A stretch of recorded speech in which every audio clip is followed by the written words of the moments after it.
free trade, or perceptibly free, or what people say is free trade, and may or may not be. Where are your candidates on free trade? Don? Well, last night, I did hear this part of it, Dean. Last night, both of them proclaimed themselves to be free traders. They did. I don't think that there is a choice between free trade and whatever the opposite of free trade is. The choice is here with us in the United States, and I think Senator Obama understands this and has articulated it very well. What we have to do is to build an education system that will supply enough people to fill the high-tech and other highly skilled jobs that we have in this country. And our education system hasn't done it. Now, if you talk to somebody who used to own a textile mill in South Carolina or used to work in a textile mill in South Carolina, they will tell you that free trade is absolute nonsense because they don't own their companies, which have been sold or gone out of business, and those people don't have. When I was a college student, there were 200,000 people working in the textile industry in South Carolina. There are less, I think it's about 10,000 or fewer now. I mentioned a few months ago that the leisure industry is our principal industry. The leisure industry is a replacement for the textile industry. You talk to people who work in automobile plants, steel plants, they think they're being very miserably handled. You talk to people who work for Walmart, most of whose goods are manufactured overseas and they can sell them cheaper than goods manufactured in this country. It's okay. Free trade works both ways. Most of you will have heard of Ricardo's comparative advantage theory, and that is that some nations can do this better and some can do that better. And if they do those things that they can do best, it will reflect to the benefit of both.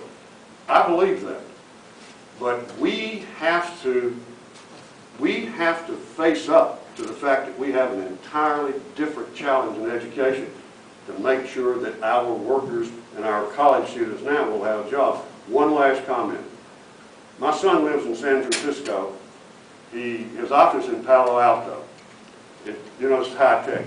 They have an immigration problem. They have a real immigration problem. It's not with Mexicans and other people coming and working on their farms. It's trying to get enough people from India and Pakistan and the Middle East with engineering degrees to get green cards so they can work in those high-tech industries because American universities are not providing sufficient numbers of people to do that. That's our challenge. Free trade is here. There is no way, and I hate to sound so dogmatic about it, but there truly is no way that we're going to go back to what we had before World War II. It's just not Start a stampede to the engineering college. That's right. Are they both free traders in essence? Oh yeah, definitely, and we have to. We're in a global economy, and we operate that way. We just have to make sure that trade agreements are mutually beneficial to both parties, and that's what Senator McCain would like to do. And I would agree, and this is the second time that we agree, that it's really about education. I see the day, and hopefully before I go on to my maker, where here in Columbia, wherever we wanted, we would have us a research triangle, like in Raleigh-Durham, up in that area.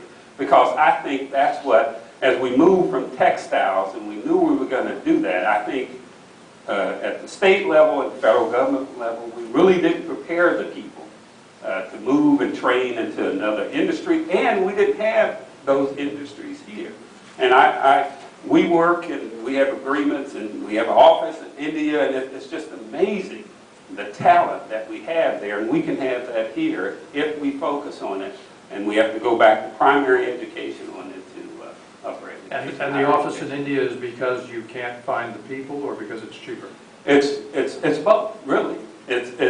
We can't find the people, and they're doing high-skilled jobs. There are a lot of PhDs that are looking at companies, doing a lot of the investment work, research work that we have done over there. They're doing a lot of the high-tech workforce.